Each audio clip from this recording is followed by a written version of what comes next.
So, Shifani, you were saying that you actually worked in radio from an early age. Can you talk a little bit about that? That's right. Well, I worked on the radio at the age of 12.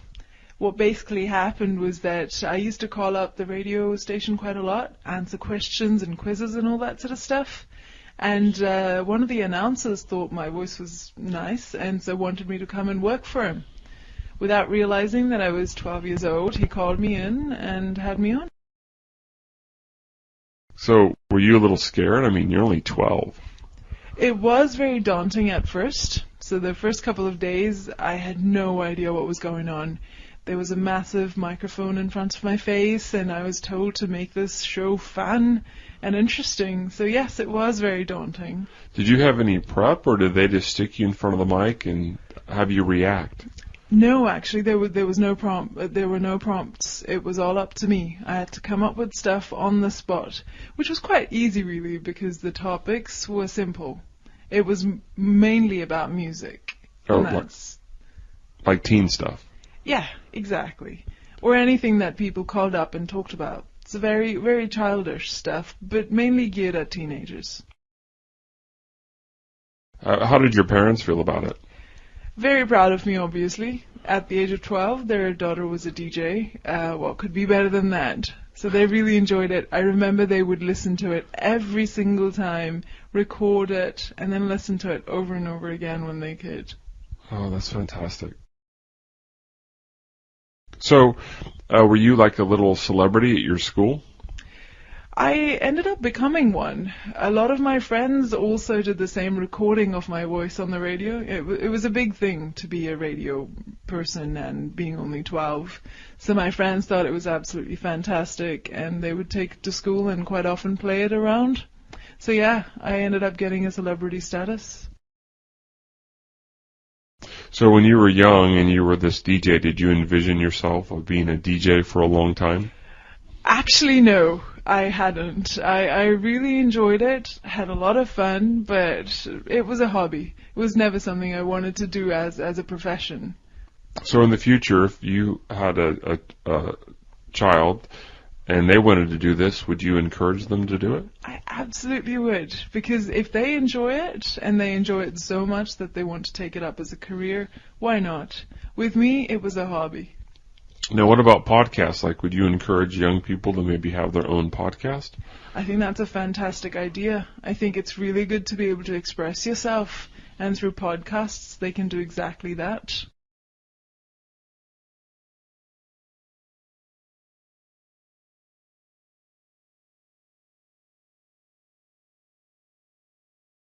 So, Lindsay, what about your dreams? What did you want to be when you were 10 years old? Well, when I was 10 years old, I wasn't very realistic, but I knew I wanted to be very powerful. So I thought the dream job would be Wonder Woman. She can fly anywhere. She has the powers to do good and to help everyone. And she's very badass. So I wanted to be just like her. Unfortunately, it didn't come true, as I'm not Wonder Woman right now. No, I can see that, but it seems like you had a good imagination as a kid. But I guess that probably changed as you got older. What about when you were 15? Well, then when I was 15, I still wanted to be very powerful and very strong, but I had a more realistic idea of what I wanted to be. But I still didn't know a lot about the world, so I just wanted to be a very powerful businesswoman. I had no idea what kind of business, and I had no idea what that actually meant, but I wanted to wear an all-black suit and have a briefcase and go to work in a nice office and drive a nice car and do something that was very powerful. But I had no idea really what a powerful businesswoman does. Oh, well, that seems like a pretty good dream for a 15-year-old. But I guess you probably had a better idea when you were 20, so what about then?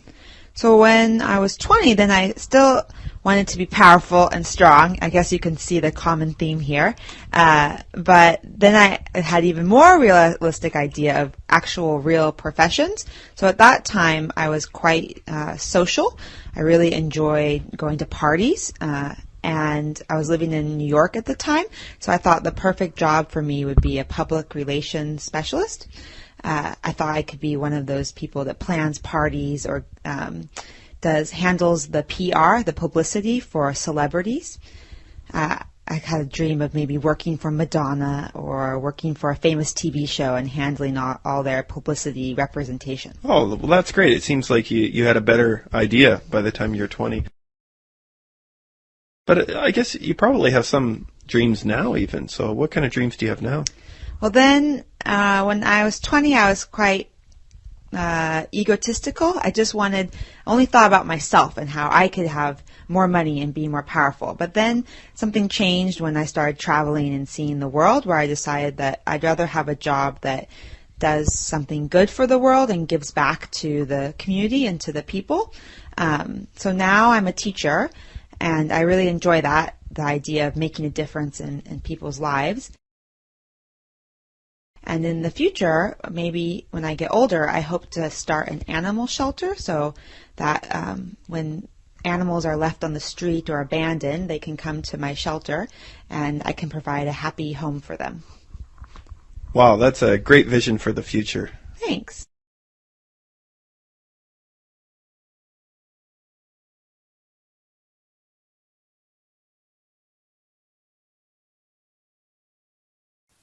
So, Mike, the other day my friends and I were talking about ideal hotels. What is your ideal hotel?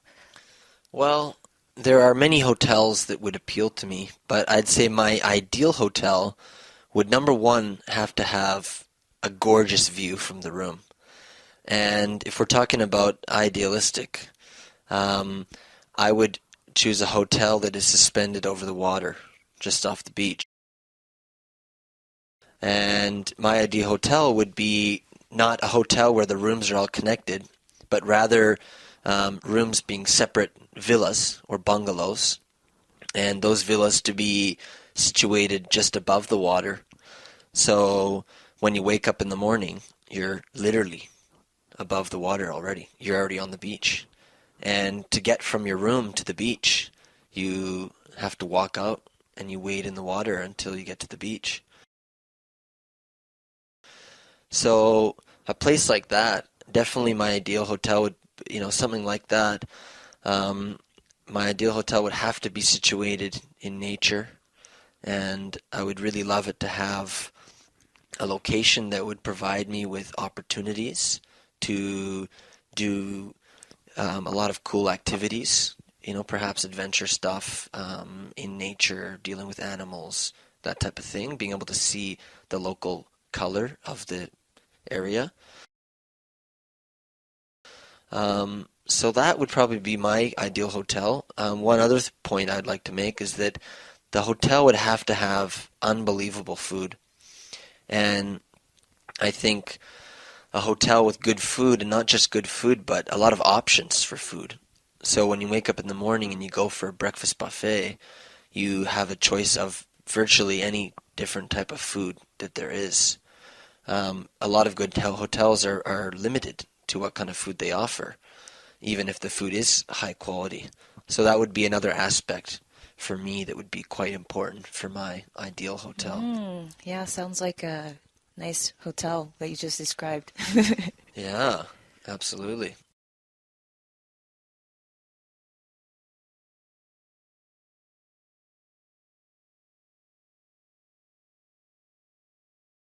So, Lindsay, we're both teachers, and sometimes our students go off to camp over the summer break. Did you ever go to camp when you were younger? I did go to camp. The camp I went to was called Pilgrim Pines. Oh, what was that like? It was great. It was 1 week away from my family, and each person got to take care of an animal.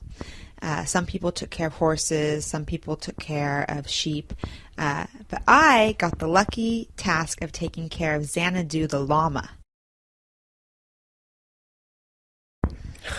What was that like? Oh, it was awesome. When I was a kid, my favorite animal was a llama, so that's why we looked into this camp to begin with, and I had to brush it, and I had to feed the llama, and it was such a sweet llama that I really fell in love with it, and every day I'd wake up and feed the llama and brush it, and then in the afternoon I'd also come and visit the llama. Xanadu was his name. But a couple of times he got mad. I can't remember why actually he was upset. But when llamas are mad, do you know what they do? I don't know. They actually spit. Oh, really? Yeah, and you have to be, and then if they spit at you, that means they're really upset, and they can be dangerous. I mean, I was only 10 at the time, so the llama was a lot bigger than me. And one time it spit at me, and the spit got stuck in my hair, and it was this really thick, gross, mucusy spit. Oh. And that really struck an image in my mind. I can't ever kind of forget that llama spitting at me. And then after, I think, for a day, I was afraid of the llama. And then my camp counselor, who was in charge of all the children, had a talk with me and told me how, sometimes llamas get mad, just like people get mad, and I need to forgive the llama. And I did. And then the next day, I went and fed the llama and brushed the llama, and everything was back to normal. But it was a really good experience to learn how to take care of a pet. And a good experience to be away from my family for the first time.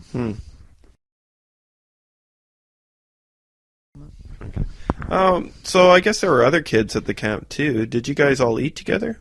Yeah, we had a mess hall, they called it, which is basically cafeteria. The food was disgusting. I remember losing a lot of weight when I came home, and my mom would send me packages of chocolate and cookies, and I would eat it all. But yes, we all ate together this gross cafeteria slob food, like Sloppy Joe for lunch, right. Or just imagine turkey and gravy for dinner, but the turkey was kind of a blue color or something. Everything was just a little bit gross. But and at one time we had a food fight, and that was absolutely amazing. This one kid got upset. The other kid threw some mashed potatoes, and the next thing you know, turkey's flying, mashed potatoes flying, everyone's getting involved, and that was really fun, the food fight.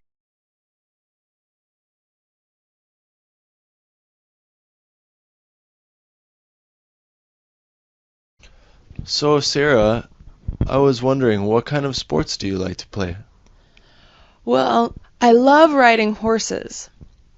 And actually, when I was in college, I took a lot of classes about horseback riding. So I can do all sorts of sports on horseback. Wow, that's amazing. Don't you think riding horses is scary? I think it's part of the fun. For example, I used to be in the rodeo, and I did a sport called saddle bronc riding. And the way you do this is they put the saddle on the horse, and then they let the horse just go crazy. And the horse runs and bucks and tries to get you off, and you try to stay on. And it's really scary, but it's also really exciting. Wow. That's what's called a bucking bronco, right?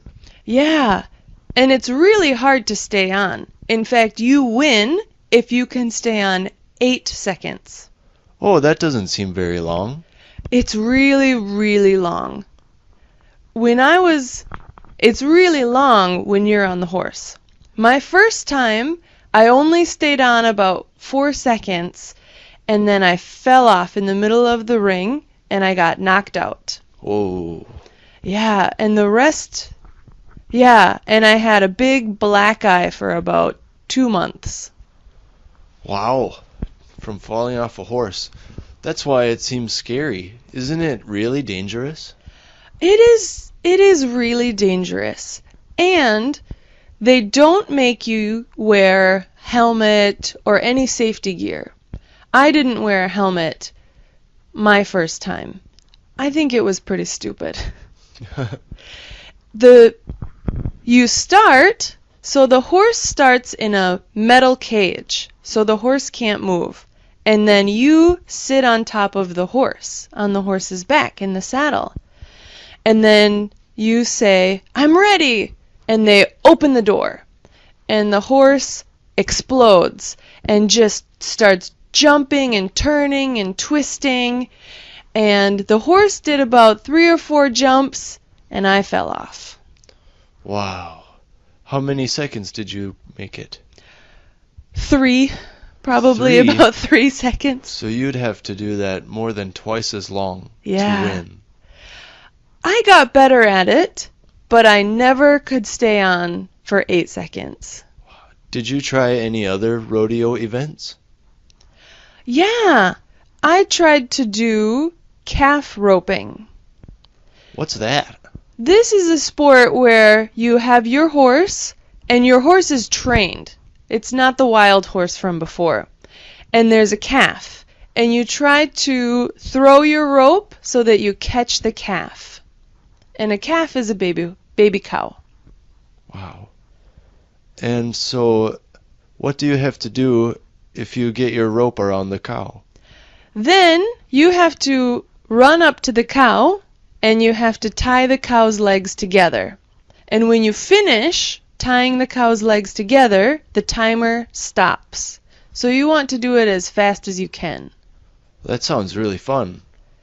And it doesn't sound as dangerous as the saddle bronc competition. No, it's not as dangerous, but after a while, I started to feel bad for the baby cow. I see. It's just, he's a small little baby, and he's really scared, and he's trying to run away. And I started to feel bad about catching him with the rope and tying him up, so I stopped doing it. I see.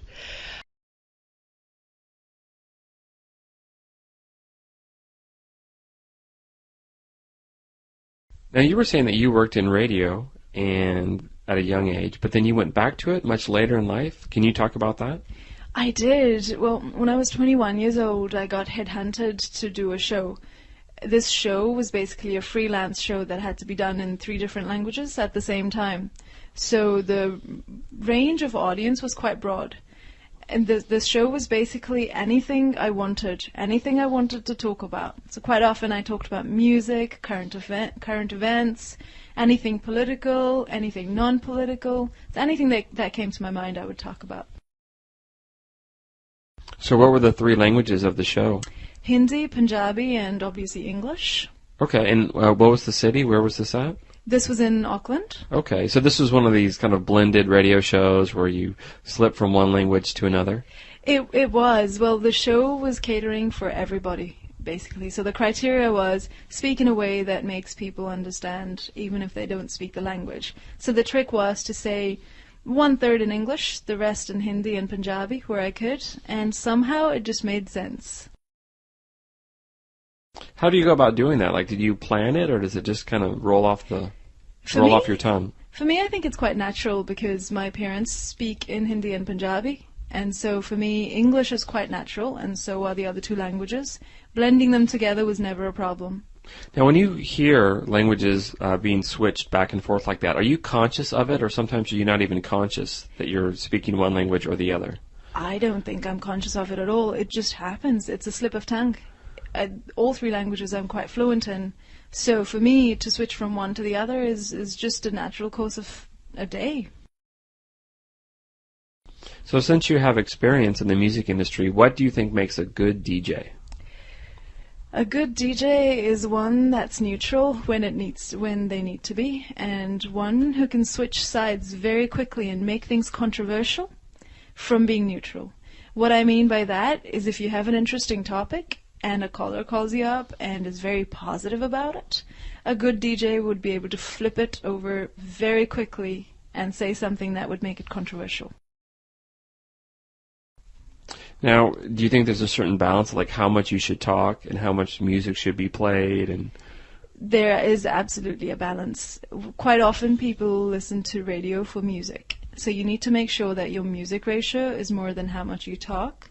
But the amount you talk has to be interesting, but quite limited. All right, thanks a lot. No, you're welcome.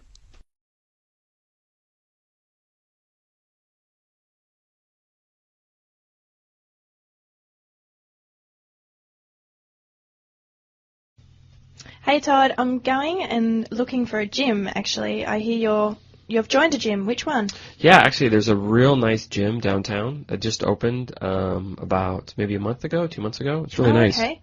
What's the name of it? The name is Fitness Club. Ah, Yeah. good name. Yeah, so And it pretty much has everything. I mean, it has, free weights, of course, and it Yes. has all the latest machines. Oh, good. Yeah, actually, some of the machines are kind of tricky. I really don't know how they work yet. So I have to ask the staff. So But- it's more than a treadmill. It's a whole big machine that you don't know what to do. Exactly. I'm actually afraid to get on the thing. I don't want to break it, Is there people there that can help you? Yeah, actually, that's part of the problem is you can't use any of the equipment unless you get trained for it. They're really specific. Oh, okay. So you have to have guidance. It's kind of annoying, actually, because, everything, they have a system and they know based on, your membership what machines you can use and what you can't. And yeah. Oh, okay. But what happens if, like, I've been to a gym before? Do I still need to get the training before I start? Yeah, that's how I was. I told them that I, had been lifting weights for a while and they didn't care. So you have to get certified to use all the equipment. It's kind of inconvenient. Okay, so do they have classes though? They do. Actually, they have pretty much everything. They have yoga, kickboxing, spin classes, dancing. So, and the schedule looks, pretty diverse. Oh, that's good. I do prefer classes than the weights. Yeah.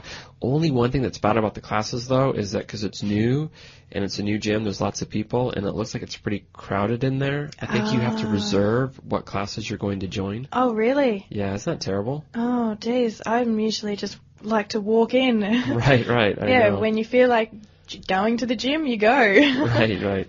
One thing that is nice though is they have an actual gym floor, like a basketball gym. So you can play basketball. They have volleyball tournaments.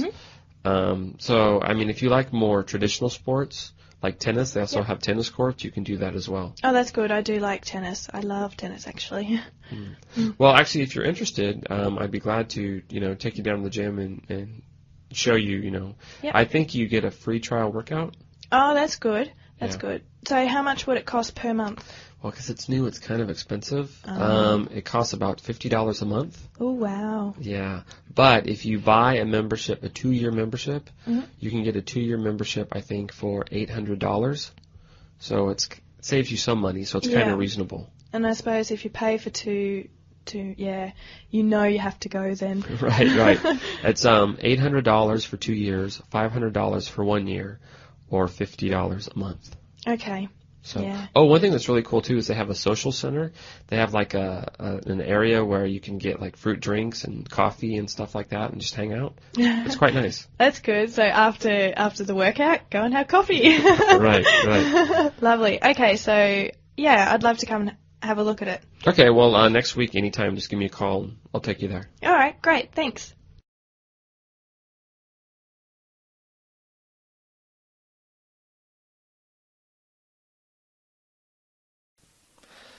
So when we're talking about ideal hotels, what do you think is an ideal hotel for you?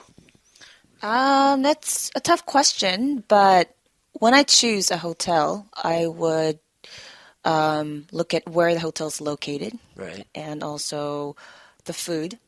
Right. So as long as the hotel is surrounded by nature, preferably on the water, Okay.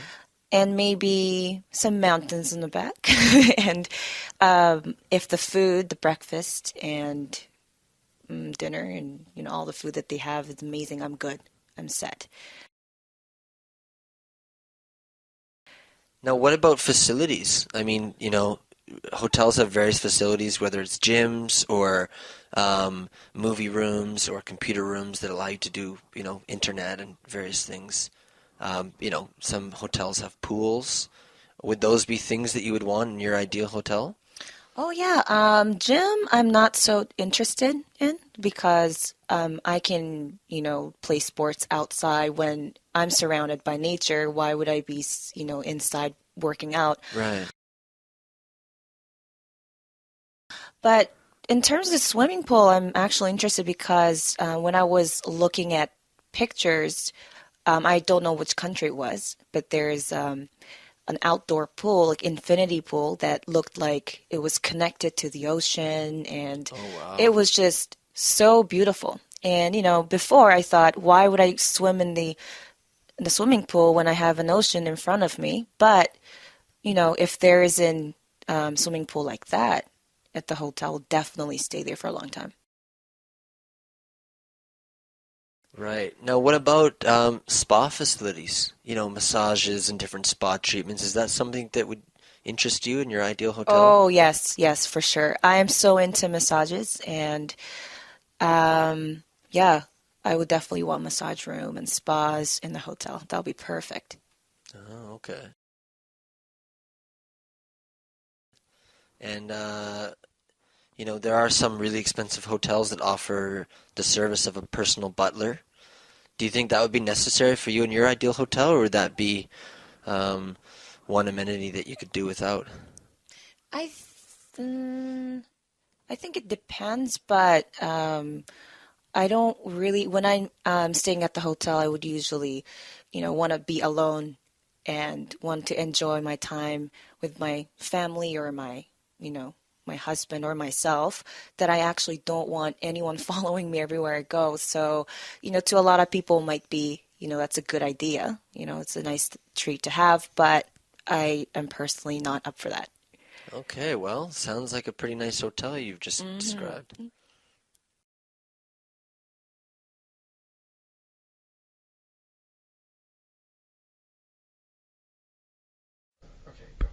Okay, so Sarah, you said you participated in rodeos before, but I thought only men ride horses in rodeos. Yeah, like 99.9% of the time, the men do all of the rodeo sports. There's like 2 sports for women, and the rest of them are all for men. Oh. When I said I wanted to do the traditionally male events, they said, you can't do that. You're a woman. You have to do these other events that are not dangerous, they're safe. For example, the men do calf roping. You work with a baby cow, a calf that's about 100 pounds. The women do goat roping. And they work with a tiny goat that's about the size of a small dog. So I just always thought the difference was stupid. I don't want to do the easy, safe event. I want to do the difficult event. And people were really surprised. And first they said you can't. And I said I'm going to anyways. Wow. And the first time I did the saddle bronc, they said, look, we got you a girl horse because you're a girl. Oh my. And I thought, well, you didn't need to draw more attention to it. I just want to compete like everyone else. Right. And my first time, I fell off the horse and I was really injured.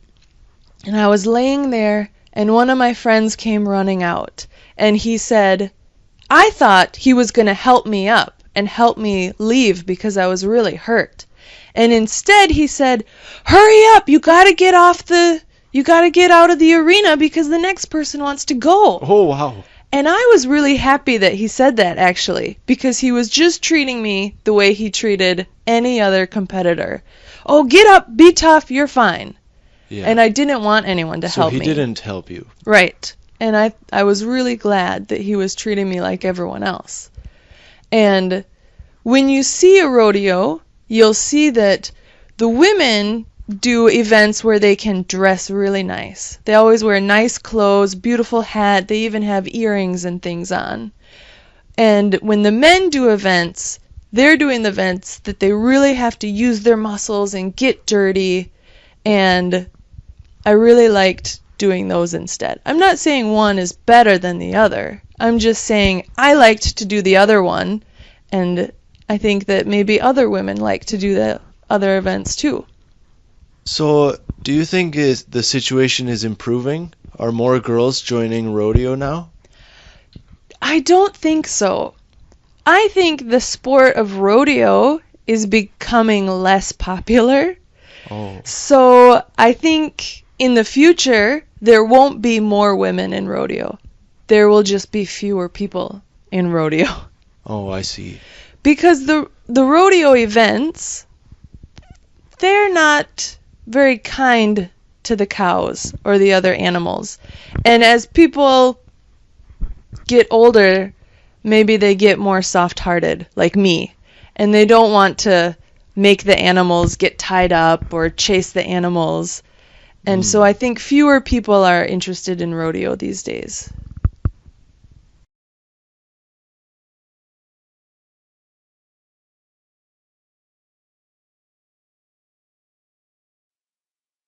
Hey Katie, I'm having a party, Super Bowl party at my house on Sunday in a couple weeks. Would you like to come over? Okay, but I have absolutely no idea what the Super Bowl is. Well, the Super Bowl is our big sporting event, and we have it once a year. But it's okay if you don't know anything about American football, because actually the Super Bowl is kind of like our unofficial holiday. Okay. Yeah, so what happens is everybody comes over to somebody's house, and you have a big party, and you watch the game, but nobody really watches the game. There's lots of other stuff going on, so it should be good. Do you have like Super Bowl food that you Exactly. So it's kind of like a big feast. So we'll have, like hamburgers and stuff that we'll barbecue, and we'll have lots of like chips and dip and stuff like that. So you don't have to bring any food, but it's potluck.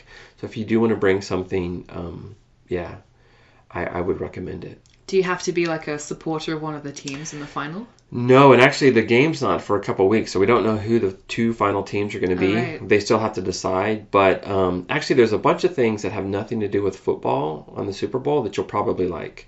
The first is they have the halftime show. You may have heard about the Super Bowl halftime show. Okay. You like music, right? I love music. Right, so they always have a really big musical act.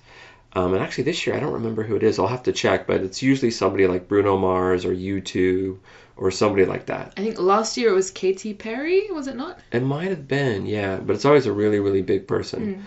Another thing that's really cool about the Super Bowl is the commercials. Okay. So the commercials, the companies spend a lot of money on the commercials, and they're usually really good. So the commercials, people are often more into the commercials than the game. Okay. Especially if one team is if it's a lopsided win. So yeah, so the commercials are fun. What kind of commercials do they have?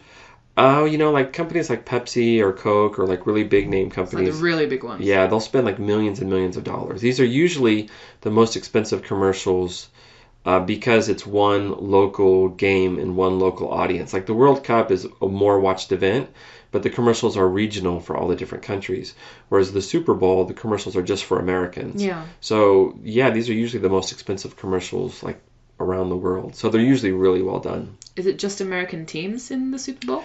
Yes, it's very, Americanized, you might say. But, like I said, the game's really not that important.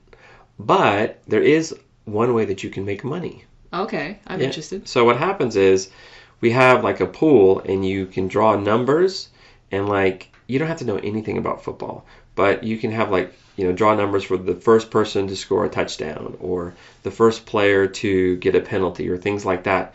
And you just fill out the chart, and then if your player gets that, then you can get money. So you have to contribute. You have to pay like $10 to play, but then it's in a pool, and then you could win money at different points during the game. Have you ever won at the Super Bowl before? Yeah, it's kind of like how it works out, where everybody wins a little money and everybody loses a little money. So, gambling technically is illegal, but but it's like just one of those things that everybody does. It's not for big money.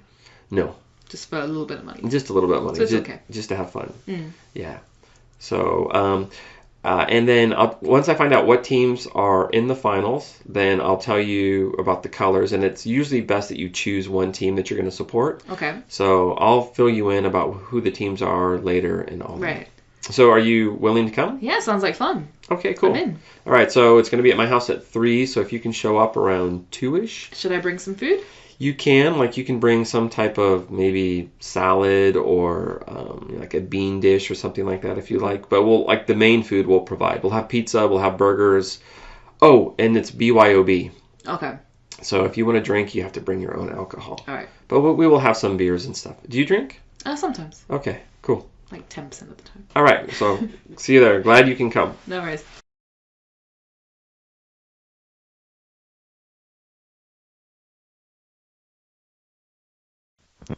So what are 3 foods that you can't stand? 3 foods that you hate?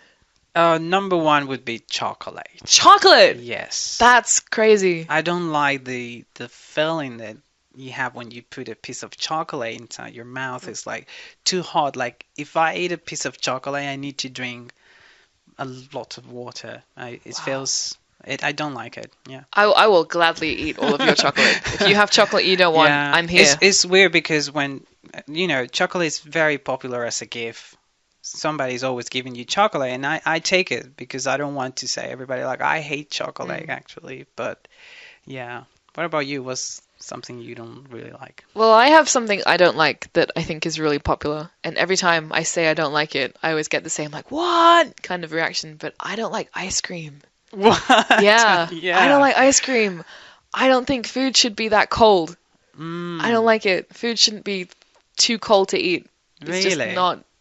You don't know what you're missing. I'm. Ice creams are really, really good, especially in summer. Chocolate's really good. I'll take chocolate over ice cream any day.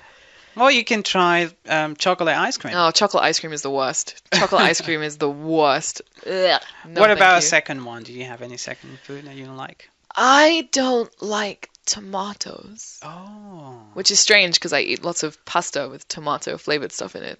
But just tomatoes by themselves is not something I enjoy. Whenever I have like a hamburger with a tomato in it, I always have to take it out and give it to someone else.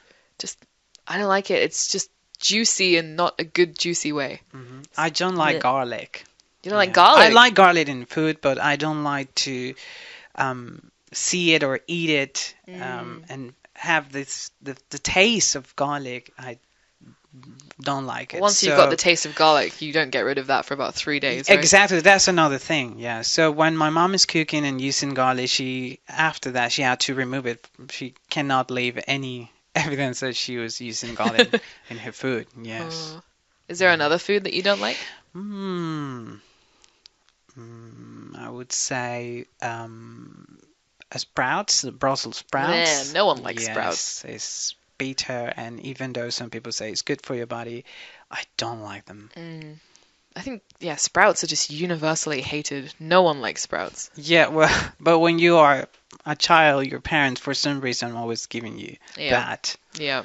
Yeah. Cruel. Oh, I don't like it. It looks like, I feel like a cow eating those things. Yeah. Yeah, I can imagine. It's just, ugh. What about you? Any other? I have one more, but it's really strange. I've never actually eaten them, but looking at them makes me really uncomfortable. And that's olives. I hate olives. I can't stand olives. Just looking at them makes me want to scream. Really? Like, I think it's the hole. I don't like the hole in olives. I'm like scared of olives. It's really strange, but I no. like them. Very you can tasty. have my olives. Grain, black. Oh, no. If I see them in a jar at Better the than supermarket, chocolate. just no. Oh, no. Don't like them. Scared of olives. It's the craziest thing ever, but no. Don't like olives. Keep them away from me. Ugh. Good.